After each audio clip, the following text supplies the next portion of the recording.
Hi everyone, Dr. Chelsea Haig with Positive Parenthood, and you are about to listen to a webinar on big feelings. We are going to talk about co-regulation. We are going to discuss the Positive Parenthood approach to navigating and dealing with big feelings. I hope you enjoy it, and I also really hope that you will please excuse the many times I say okay? Yeah, there you go. There's another one. I just listened back to part of it and there are a lot of ums. It's live recorded, so I hope you enjoy it and excuse the ums. And I'm Dr. Chelsea Haig. I run Positive Parenthood with my mom, Dr. Robin Haig, who unfortunately is not feeling well today and so won't be able to join us. So sorry. I've got a sitter with my little ones. So let's talk about what big feelings are and how to stay connected. So big feelings are really just any time that a child is experiencing a lot of challenge in their relationship with a parent or with something else in their environment. So for a lot of people, that might look like aggression. It might look like throwing or hitting or crying. It might look like refusing to do something. And I want to say that's really a normal part of human development. And we all have feelings like that. Like adults have feelings like that too. And the goal is for both us as adults and for our children to be able to manage and navigate across all of those emotions. We tend to start getting concerned when our kiddos don't have big emotions, right? So that's a point of worry, a point of concern. So if you have printed out the worksheet that I emailed to you this morning. We're just starting with a very top box where we talk about what big feelings are. It's a normal part of human development, but it is also a part that is really challenging. So the reason it's really challenging is because with our children, we co-regulate. So that means we're hardwired to take on each other's feelings. And actually all humans co-regulate with each other, but children are especially attuned to take on the feelings of the closest adult. So for most of us, that's our parents. It also might be a teacher or an older sibling, grandma, grandpa, caregiver. We're co-regulating. So when a child has an upset, they're looking to their to the closest adult in order to learn how to navigate that emotion. What happens a lot of times is that our child starts to get dysregulated, stressed out, big feeling, crying, aggression, any of those kinds of behaviors, running, hiding, whatever it is. And it activates something in us because we're co-regulating with them. We're taking on their feelings, right? And it's frustrating. It's hard when your child is fighting back with you or having a tricky time. And so then we start to get activated. And one of the things that we teach at Positive Parenthood is that an uncalm adult has no capacity to calm down a child who's having a big feeling. Okay, so when you think about that co-regulation cycle, if the adult is really activated and the child is really activated and they're sharing those feelings, there's no calm coming for either of them. Okay, so they get into a co-regulating and co-escalating cycle where they just share the negative feelings. So let me tell you what this sometimes will look like in my home. So one of my daughters really loves Hatchimals. She plays with them in the morning a lot. In the morning, it's typically a hard time for us. I'm like running around doing a million things. My other kids are occupied, and I want everybody to get their shoes on. So I tell them again and again and again, get your shoes on. The other two get their shoes on and get their backpacks ready, and they're ready to go. They're following the directions. But the third one sits in the corner and plays with the Hatchimals. Meanwhile, I'm becoming very activated and stressed. And every time I ask her and she doesn't do it, I get more stressed. Okay, so side note, the more we ask our children to do something, the less likely they are to do it, paradoxically, right? So the more we ask them to do something, the less likely they are to do it. So I've got to switch a couple things around, but I actually can't help her, move her through this if I'm not calm. So what actually happens is I have all of these tricky feelings happening for myself. I'm thinking about traffic. I'm thinking about being late. I'm thinking about how she's not following my directions. I'm activated. And finally, I take her by the hand and I'm like, get your shoes on, let's go. I get her out to the car and she was calm. I share all of my big feeling with her. Now she's also having a big feeling and we start to go into a co-escalating cycle. So what to do to break it, right? How do I move her through that transition or move her through that moment? And the first thing is always that the adult needs to calm themselves down. Okay, so that can look like a lot of different things for a lot of different people. Some people love breathing exercises. Some people take a minute to do yoga. Some people go into the bathroom and lock themselves in the bathroom for a few minutes. Whatever it is, I've got to get to a place where I'm calm. Now, a few hacks that we use a lot at Positive Parenthood. The first one is walk like you're walking in concrete. Okay, so like super slow, like quicksand, right? So you're sinking, you have to move really slow because your body's really heavy. Moving slow like that sends really calming transmissions to your brain. And that'll help you calm down. Okay, so it's like a little hack to get around when you're having a hard time. Okay, so and once you're calm, you're going to approach your child, and this is really, really good for a child who is using for whom relevancy is important. A child who's using their brain in such a way that it's important for them to know that you understand what's going on for them. So a lot of kids are like that, right? They feel really deeply misunderstood, and you might be able to remember that for yourself, like being a kid and feeling like nobody gets it. So that's like a relevancy thing. So this particular tool, when you're dealing with a big feeling, um, allows the child for allows the child to know that they are relevant and salient in your environment. Okay, so you're going to help them co-regulate, calm down by helping them know that you got them. You know what's happening. You're there with them, and you're going to move through the emotion. Okay. So I will give you just an example in just a minute of how I've recently used the 3 yeses. So this is highlighted in purple in that workshop or on that worksheet. The 3 yeses are a way for you to communicate to your child by acknowledging their feelings. Okay, so a lot of times kids get upset about stuff, and we're like, you shouldn't be upset about that. You shouldn't be throwing your backpack because you messed up your homework. You shouldn't be hating your sister because I didn't give you a purple cup. Whatever it is, it's like, you shouldn't be doing that. It's not appropriate. And that is true. You can't do that. It's not appropriate. And also, that's the kind of the should is really breaks the connection that you have with your child. And since our kids' brains are developing, they really need us to help them co-regulate and model how to calm down and how to stay calm, how to be with these really tricky feelings. Because the truth of the matter is, like, as we go through life, we're going to have to navigate across a range of emotions, right?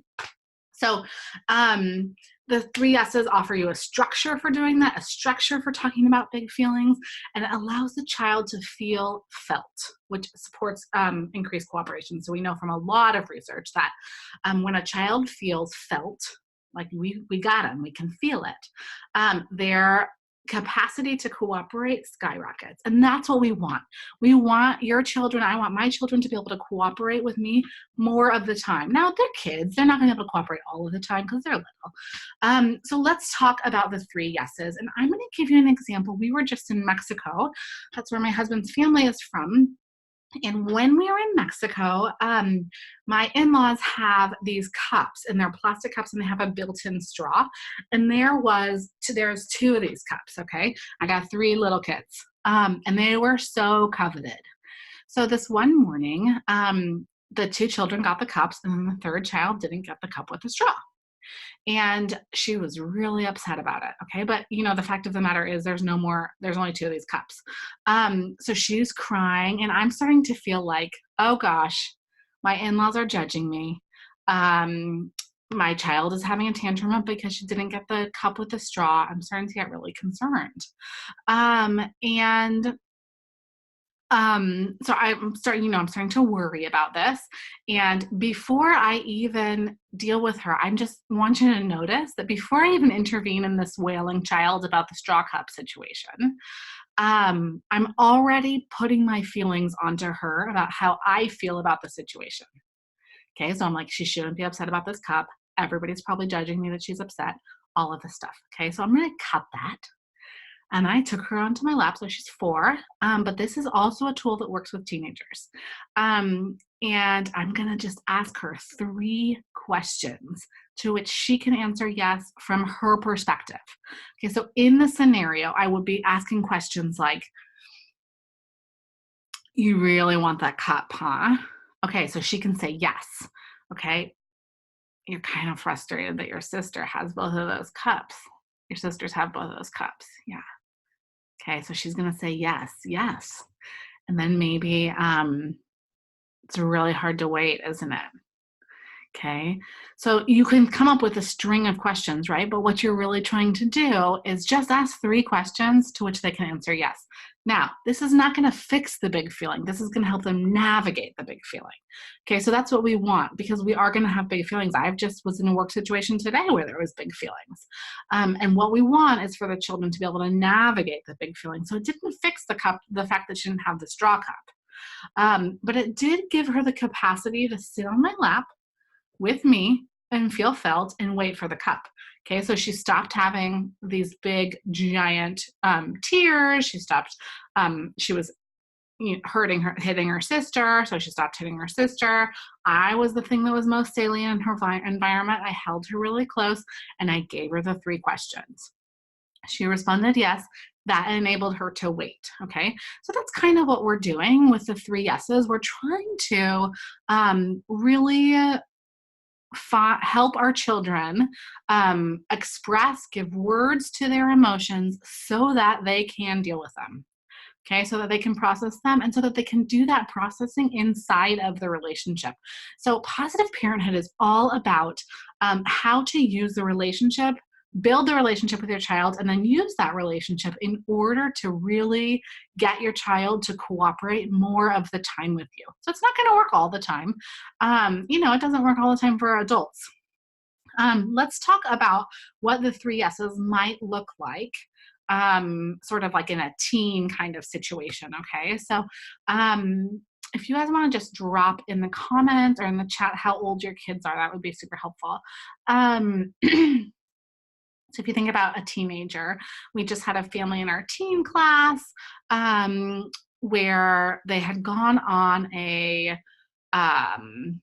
family vacation up to Tahoe. Okay, so Bay Area family up to Tahoe, and the teenager is super sullen. Okay, so she doesn't want to be there. She wants to be with her friends. She blended family, so they're with the other set of grandparents. All kinds of stuff about how she doesn't want to be there. She just wants to be there on her phone.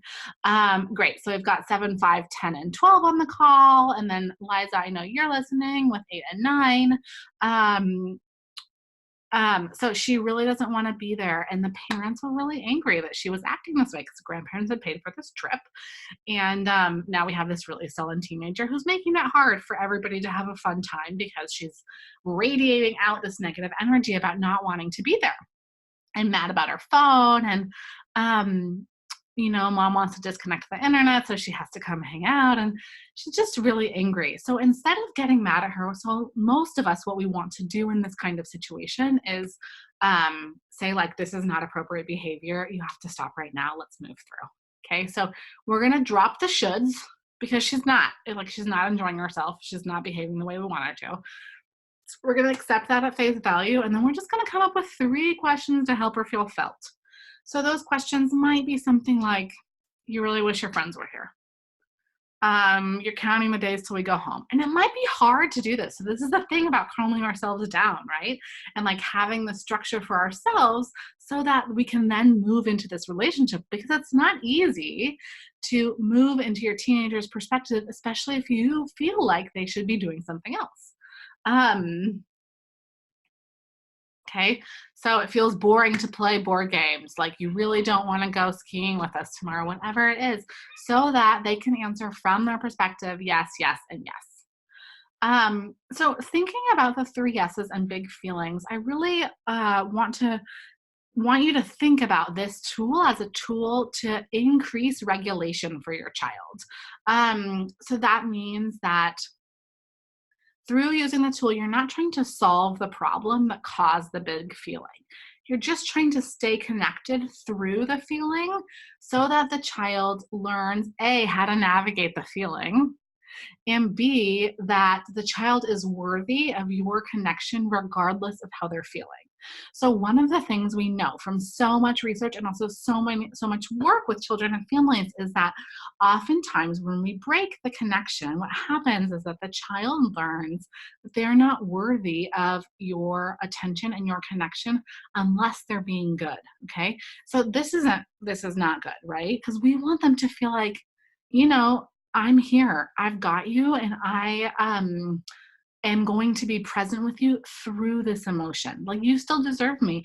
One of the things too that we talk about so much at Positive Parenthood, like one of our first tools that parents learn is praise. Okay. So the highest form of praise is presence, right? So praise is one of the tools that both through our practice and through our research, we've seen to be the most powerful tool in figuring out how to guide cooperation, decrease behaviors, and really increase your child's capacity to do what it is, more of what it is that you're asking them to do. So regardless of ability, we see this with families with kids with special needs, with kids who are just having big behaviors, with kids who are sometimes like going through a rough moment or a rough time, whatever it is, we see that praise is really, really key. And oftentimes we talk about it as the ground that your parenting walks on, right? So if you think about the ground that is beneath you as a parent, it needs to be nurtured and tended to.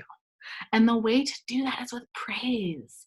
Okay, so really, really being consistent with the praise. And the highest form of praise is presence.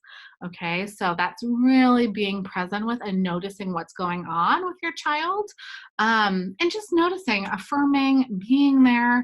The three yeses is kind of like a frame, it's a way to get really present, especially when things are challenging.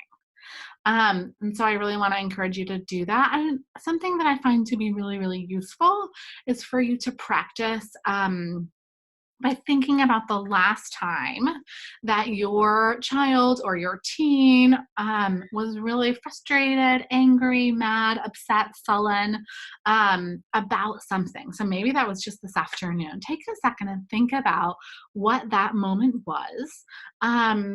And I would love, you can shoot me a chat, and let me know what the situation was, and maybe what would three yes questions have been, and what would have been some of the barriers for you in getting to a place yourself where you could use the three yeses. So parents have all kinds of barriers to being able to stay connected and use the three yeses, right? And most of the time, our barriers are ourselves. It's our own capacity to withstand something that's really, really challenging or that's really activating for us. And so then it's like, okay, so what do you need to do to get present? What do you need? You might need like 30 seconds. You might need a glass of water. You might need to sing yourself that one line of the song. But I think that what we know is that our children, if you're going to use this kind of parenting style, the thing that our children need the most is connection. And it's paradoxical, right? Because when kids are having big feelings, it's really hard for the parent. Okay, so it's often hard for the child too. But when kids are having big feelings, what they need is an adult with whom to co regulate. And we just see that again and again in the research, that as their brains are developing, they're learning how to regulate themselves so that they can move across these scenarios. And when they are having a big feeling, they're dysregulated. Okay. And when you're dysregulated, you don't have the capacity to use your prefrontal cortex, your thinking brain, your ability to make a judgment about a situation, to engage with lots of language. And when you don't have access to that rational part of your brain, you start responding from the part of your brain that keeps you safe, like literally physically safe also.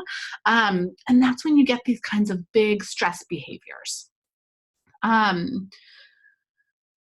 Okay, so let's talk about the example of a child who wants something that parent won't buy. So this is something that can happen when you're, like my kids know about Amazon. They want me to go on Amazon and buy stuff for them. We've got a parent here sharing that child wanted a toy, gets really upset. I see this happen in grocery stores and at Target all the time too. It happens to me also. where the child wants something, we say no, and then the child shoves or hits, gets physical, uses big words, like whatever it is. Um, and what we don't want to do, like something I think that is really important here is what we don't want to do is give in, like let the child then have the toy. Okay, so if child has, we say no, and now child is shoving mom, the child is not going to have the toy. So we're going to hold the boundary, but we're going to stay connected. So let's think about 3 words or 3 questions that could be used in that scenario. So child really wants something online. Okay, so you really wanted that puzzle. Yes. Okay, and that might be hard to say when child is pushing you, but remember, we're just trying to build capacity to withstand not getting what you want all the time. So 3 questions. You really want that puzzle. You really don't want to wait. Okay, so another thing I want to say is that as you ask these 3 questions and the child moves into regulation, like it may be a time to sit with them and try to come up with what else to do. So it's like, we said no. And you might just have to sit quietly. So what else could we do? And you might have to wait. If the child is having a big feeling, you're going to say, I'll wait. If the child is physically aggressing on you, you're going to move your body away, or you're going to tag out to another parent. If that's possible, sometimes you're the only parent around. So I think other examples that people are sharing are examples of kids not doing the things that they have to do sort of on a daily basis. Okay, so and really that is like, shopping is a thing that many children have to do at least once a week, probably not daily, but so if your child isn't doing something that they have to do, so we really want to build in routines. And when you want to do the 3 yeses. Then we want to build in routines around those things that kids are doing on a daily basis. So like first we do this, and it's okay to say I'll wait, and I am going to say that it might take a while. Like you might have to connect with the child and be there through the tricky moment. I think we have a really famous story of one time in a coaching session where it was a younger child, I think 8 or 9, didn't want to get into the bathtub. And it was like, okay, so we've got 2 choices. And we said to the parents, okay, so we're going to either be with this child who's really having big feelings about not wanting to get in the bathtub for the long haul, or they're going to have the big feeling. And if you're going to give in, we need to do it immediately, because what we don't want is the kid to learn that if he continues or she continues with the big feeling, then they're going to get what they want. And so I think we sat on the floor with this child for like 4 hours, and we just said, I'll wait. I see you're mad, like not engaging. So you might have to do that a couple of times. I'll wait. Okay. You're going to position yourself. So with this child, you're going to position yourself so that you're blocking the door. So we sat against the door and we just waited. Okay. We're going to cut the words, because when a child is having really big feelings like that, they don't have the capacity to make sense of language. Okay. And as you do that, then maybe it's going to be 20 minutes the next, so 4 hours, then 20 minutes the next night, then 2 minutes.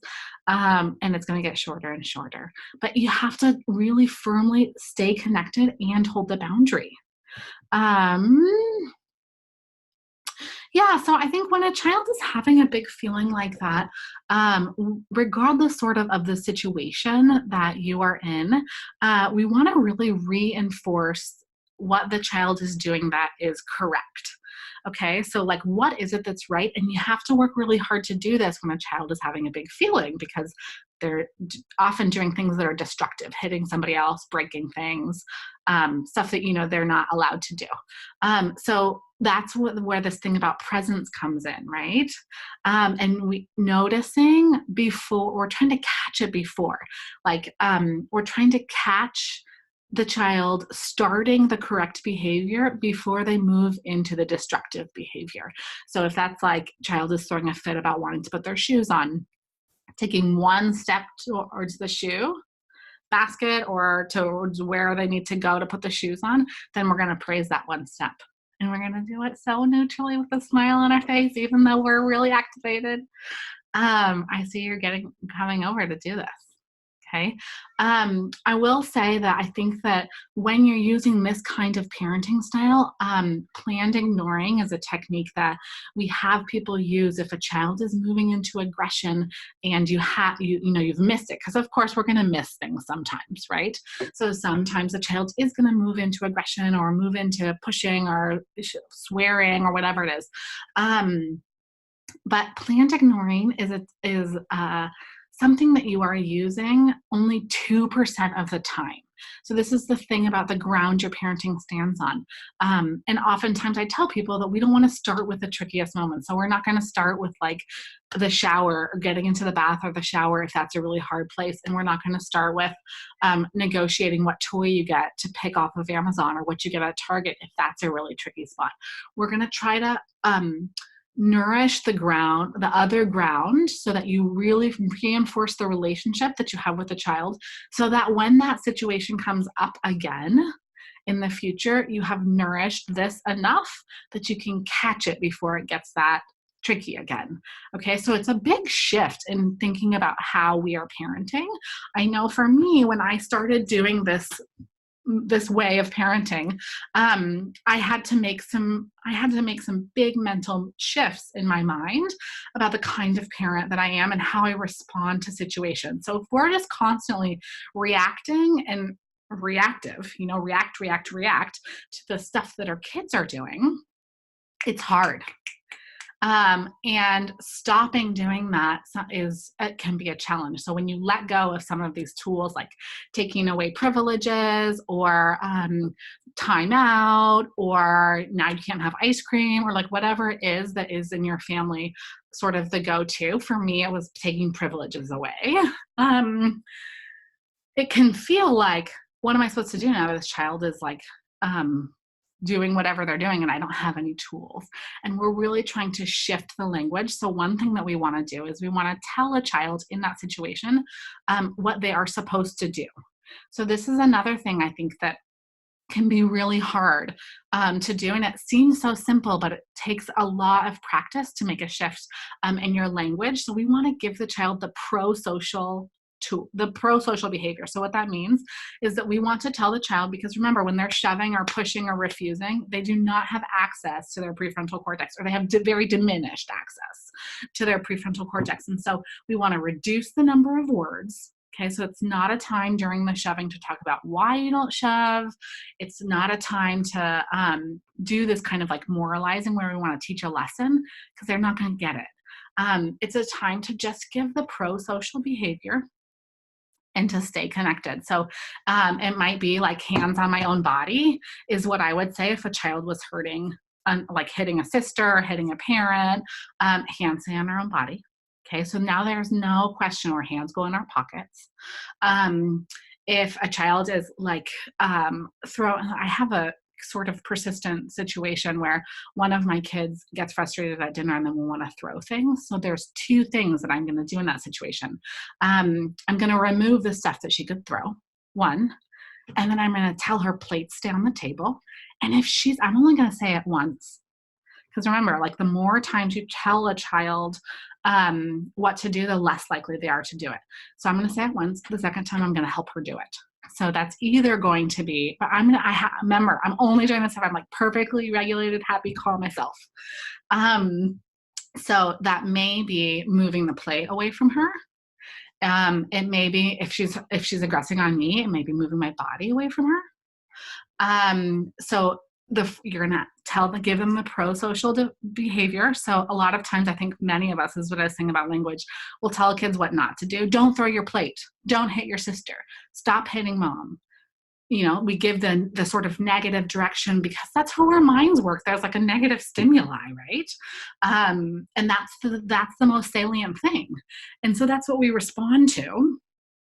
And we're trying to flip that. So instead of telling our kids what not to do, we're going to tell them what to do. So a child who's under stress, and this is even more true for a child who has any kind of delays or special need or language delay, when you say, don't hit mama, or whatever, don't throw your plate or stop fighting with your sister, the most salient thing that you're saying is the end of the sentence.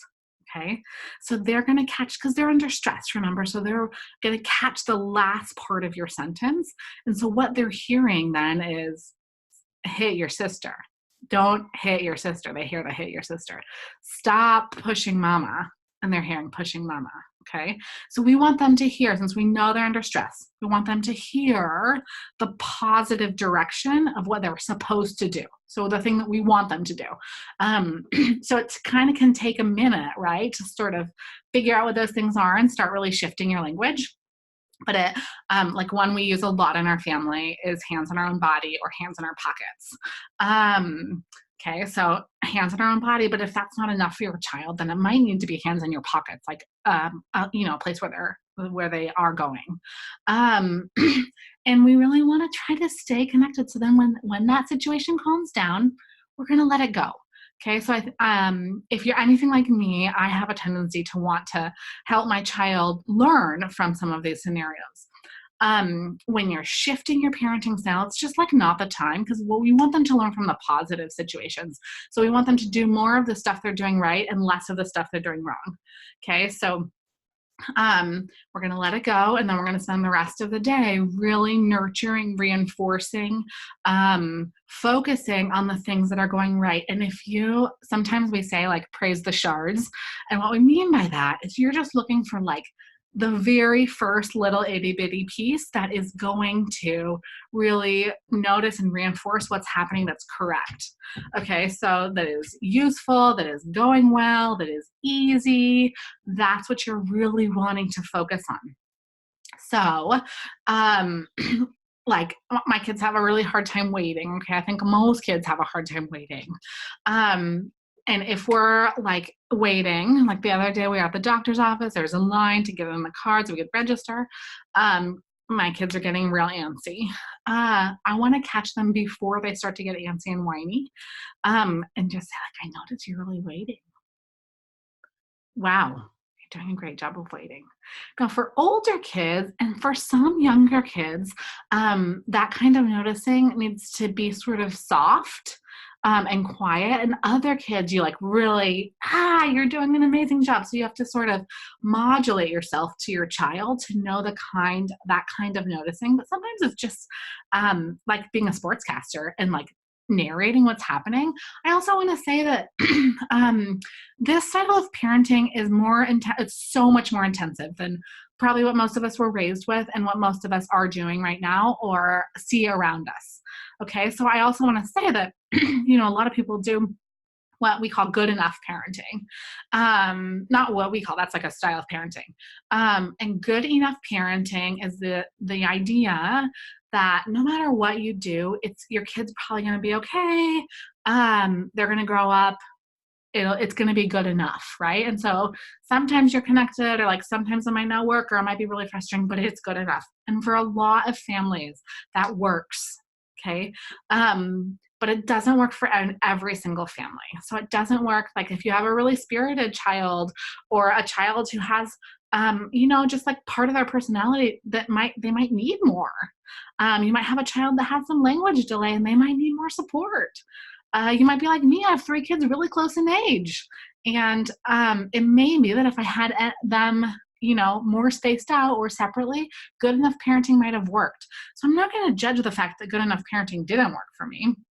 I'm just saying, like, for some families, good enough parenting isn't good enough. Like for some families, it's not. And that's when we want to really reinforce this relationship-based piece, so that you are focusing on attuning to your child and really nurturing them. So that, like I suspect, I know, I promise, I know that if you focus on building the relationship in places where it's like you could try with the 3 S's around something that's like, if like you have a scale of 1 to 10, that's like level 4 hardness. Okay. So, try it, and see how it works. And then once you get that little thing worked out, like once you get the asking for the toy worked out, I also want to say about asking for the toy, something that I had a parent do recently that really worked really well. And this goes right in with the three yeses around a toy was like, okay, you're going to ask your three yeses. And then how about we take a picture of that toy so we remember? Take a picture of it. Take a picture of your screen if you're on your computer. But taking a picture of the toy so that you can remember what it was for when it is time to get a toy is a way to attune to your child. It's a way to be present and say, like, hey, I'm right there with you. I see you. I hear you. You want the toy. It's hard when you don't get a toy. Like, that's hard. I mean, it's hard for adults, I think, sometimes when we don't get the stuff we want. And so how do we help them know what to do with that feeling that is not aggression, that is not hitting, that is not having a big giant tantrum, and making it really, really hard for everybody. Um, so taking a picture of that. And like with all of these tools, I think it's real something that's really important is starting in a place where it's not super heated.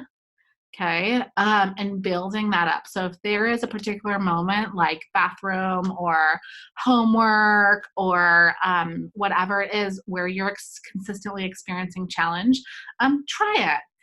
Like, just a little bit of challenge, like a 3 or 4 out of a 10 or a 5. And as you work on reducing those, you can move up, right? So in addition, we talked about the 3 yeses. Another thing that we talked about that was really important is giving the pro-social behavior. So that's the behavior that you want the child to do. So you will know this starts working when your kids start repeating back to you whatever it is that you're saying to them. So if if it's hands on your own body or one that I love for whining is regular voice. When children start saying that back to you, you know that it's gotten into their system and they can modulate themselves back. Another thing that often works really, really well for children who are trying to navigate through a big feeling and trying to ask for something.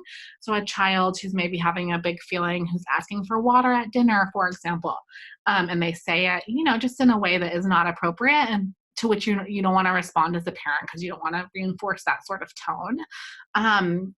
Is recasting. So just saying it, we're not going to say that's a rude voice or don't talk to me that way or anything like that. Just like your water, please. And the child should repeat back the way that you've said it. So now she's asked rudely, whatever she did, for water. So I'm going to say water, please. And I'm just looking for a little bit, okay? Little bit better. It doesn't have to be 100% perfect because it takes time. So you're just looking for like 5-10% improvement on this particular, in that particular moment, right? So if she says it a little bit better, a little bit closer to how I said it, I'm going to get her the water. And I might notice for her, yeah, that was hard. And then the next day, I'm going to do it again. So we're building consistency around the positive, just sort of a positive feeling and presence. I think the presence piece is really the hardest part. Something that really helps me and my husband when our kids are having really tricky feelings. And I will say we've got 3 and a niece. We have a niece who's 19 we've had for the past 5 years or so. And then we've got 3 little ones. And something that really helps us is just reminding each other this is stress behavior and they really need us right now. Okay. So she really needs me. This is stress behavior and she really needs me. And then, doing what we can to connect. And sometimes it can feel embarrassing if you're in public, or it can feel stressful if you're at home, or like it's going to make you late, or like you're not getting the stuff done, or like the child shouldn't be behaving this way. And we have just really been focusing on getting rid of the shoulds, okay? Because the fact of the matter is the child is behaving that way. So what they're telling us with that tricky behavior is that they do not yet have the capacity to behave in a bit different way, because kids are really doing the best they can. And if they are not able to withstand not getting a toy, or not able to ask kindly for water, or not able to um, get in the shower or do routines that they have to get backpack packed or lunch in the backpack or whatever it is, clean room. What they're telling us is that they need us to offer some more support around that. So support can look like the three S's. For some kids around daily routine, support can look um, like a picture, here's all, or a checklist, um, different kinds of support. Support for younger children can be melodic intonation. So that's that kind of sing-songy voice that we hear people use with little ones. And with older kids too, this works. And I think a really good example is summer camps. Summer camps have a lot of chants and rhythmic stuff happening that helps kids know what's going to happen. And so building that into your life, those kind of sing-songy routines or rhythmic routines, so that when the child hears that, they know what's coming next, okay? So like one we have in our houses when we're closing things out, it's like, one more minute. We always say it like that. And all of the caregivers say it that way. So getting on the same page with your people that you're co-parenting or raising your kiddos with, and really thinking about like, what are the practices that we want to put into place, and how can we do that sort of together? So there is some time for questions or comments or other situations people want to discuss. And I will say that we have another course launching, a couple of courses launching in February. We've got a big kids and teens class. We have a general class, which is the one we've been teaching forever. These are 12-week classes. They are great. They are really useful for families who really want to delve into their parenting and get some really concrete strategies. Something that I think is really, really useful about these classes is that when families are invited every week to take short videos of themselves and their kids working on the tools or dealing with a tricky moment. And we watch those videos as a group. And you get really uber specific feedback around like, what are the small tweaks? Okay, so we're going to notice with you, and it's always so much easier to see other people's videos, what's going on. And you'll see families that are just like yours having similar situations, or families that are different than yours having similar situations. And we're going to find the small tweaks that we can make. So like, what can we say to the child before they start to melt down about not getting the toy, so that they are there? Yes. So as you build your parenting this way, their capacity to cooperate is going to increase. And I see this happen pretty much 100% across the board with families that come through the entire class. Sometimes it takes a while. I would say most families experience some pretty significant relief within 2 weeks of working with us. But it's a practice, right? You have to practice. And I think that having the community is really important, and also having the really specific to your child, because, we talk about different kids, and it is really true. We've got 24 tools, and like, they're not all going to work for your child, and they're not all going to work for your child every day or in every situation. So part of the deal is getting enough relationship-based tools in your toolbox that you can make an assessment. And often it's a split-second assessment about what your child needs in order to cooperate. And it's also like that thing about the ground your parenting stands on. And almost always we have a lot of families who take the class many times or do coaching after the class. A lot of times when families come back to the course after a while, or do coaching after a while, what we see that has fallen out is the praise. And so, that's why it's the first tool, right? So as they're like, oh, we're right, I need to praise my child. And I will say that I've even had this experience the other day. I was with my kids, and they'd had a really hard couple of days, and they were helping me mop the floor. And I was like on towels on my feet, and they had little wipes underneath their feet, and we were just sort of like skating around the kitchen floor. And I decided I'm going to just praise them. I'm not going to do anything else but praise them. So I started praising them, and I realized, and they were helping me, and it was actually helpful help. And I realized in those 20 minutes that we spent doing the floor like that, that that had fallen out for me. And a lot of the behaviors that my children were experiencing was because they weren't getting the positive reinforcement and noticing on my part that they need in order to feel nourished and important and like I'm there for them. And there's just nothing, like it's so important for children to know that they are important enough to get your time and to get your attention. Um, I will say that there are also brain systems that we look at in the class.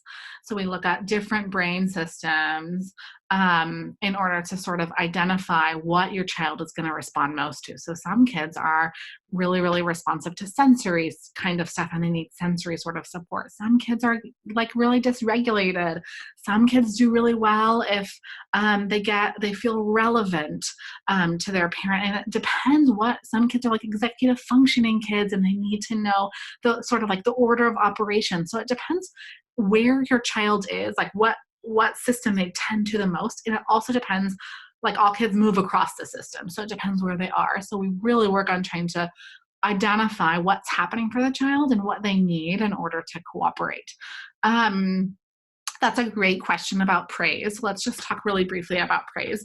So we know that in order for praise to work, it needs to be done correctly. So I love the question about what do you mean by praise? So here's what I mean by praise. I mean being so attuned to your child that you are able to notice what's going on, and there's a specific kind of praise you're going to give. So you want to praise effort. Okay. So if you probably have come across or seen like in schools, the stuff about growth mindset, Carol Dweck's work. And what we know from that work is that for praise to be effective, you want to focus on effort. So you don't want to praise quality. It's you're so smart. You're working really hard is a really different thing than you're so smart, even though you may feel like both of those things. Most of us tend to you're so smart or you're so fast, you're the best. So you want to try to avoid those and really praise effort that the child or the adult or the teenager is giving. I see you're working really hard. You want to be uber specific. Okay. So I mean, super specific. Jobs, good job is not uber specific. Also, kids don't have jobs, and having a job is like a really abstract concept that typically doesn't develop until kids are about 8, 9, 10. So if your kids are younger than that, or if they're having a hard time and stressed out and older than that, it's sort of like something that we say as adults that doesn't really match where their brain is at. So I want you to say the thing that they're doing super specifically. Wow, you're waiting really quietly. I see that you're buttoning your shirt. Wow. Okay. So you also want to praise things that are on the edge. So if you praise something that they know how to do, then it's not genuine and they're going to feel that because your kids are so attuned to you, right? They're way better than adults are at sort of making an assessment based on the feeling. So, so you're going to be super specific. You're going to praise effort. And here's the big one. 100 times a day. So that's an awful lot of praise. Okay. So you can't overpraise your child. So you're trying to do this really often. One way to do it, if it feels like, oh my gosh, how am I going to do that to 100 times a day? That's a lot of times an hour. Excuse me, is to do it as though you're a sportscaster. Okay. So you're just going to almost narrate what's happening. Now you're walking towards the shoe basket. I see you opening the drawer to get the forks out. Oh, great. You're setting the table. Okay, so you're just following them around and you're going to have to modulate your voice. Okay, so 12-year-old is going to be like, why are you talking like that? But I will say we had a super sweet moment with a teenager in this last class. Mom was with a teenager when we had all those blackouts. We were painting rocks outside. And the mom was just noticing like, wow, you're like mixing the colors and drawing this beautiful thing. So she was doing the sportscaster sort of narration. And the girl, I think she's like 13, says, Mom, why are you being so weird? And mom says, what do you mean? She says, well, you're not usually this nice. And it's funny, right? But it's also true that we fall into these patterns with our kids where we get really frustrated and they're the frustrating kid and we're constantly frustrated. So praise is a way to break that. And sometimes we say that humans need both rain and sunshine in order to grow. Or plants need both rain and sunshine, so do humans, right? They need the constructive criticism sometimes, but they also need a lot of sunlight and a lot of positive reinforcement. The other thing about praise is that it should be given within 2 seconds of the thing that the child did positively. That's pretty fast. And what that means is that you need to already be in it. So you can't be across the room. You got to be close. Usually we say within hugging distance. I also think it's super powerful for you to sealed with a kiss. Doesn't have to be a kiss, but sealed with some kind of affectionate touch.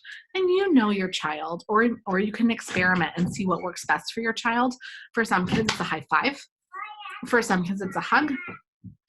Some kids like really deep pressure, but sealing the praise with some really sweet, affectionate, positive touch is really good for your child. So some children who tend towards under arousal, it's like light. Other kids like really deep pressure, so you can play around with that.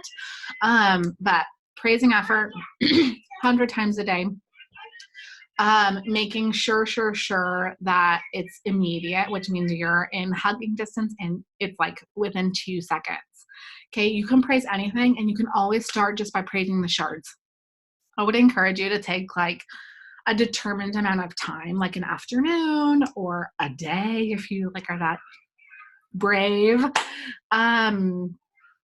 And just focus on only praising your child and see what happens. So you can give directions, but reduce directions to 20%. And then 80% of everything that comes out of your mouth is going to be praise. Okay. And just notice kind of what happens for your children when you do that. So it's been absolutely wonderful to be together tonight. You'll get an email from me later tonight, maybe tomorrow morning, about next steps. If we would love to see any of you all in the class. We also offer coaching, but since we have these classes launching, they're so useful. We've got one online. If you are in the Bay Area, though, I would super encourage you to take it in person. I think that's really, really useful. There'll be a discount code that comes in the email. So we've got some spots open in all of those classes, and we would love to see you. We've got some other events coming up. There'll be a summer series this summer, and some other stuff. So make sure you're following us on Instagram and on Facebook and all the rest. We super appreciate you being here with us tonight. Bye, guys.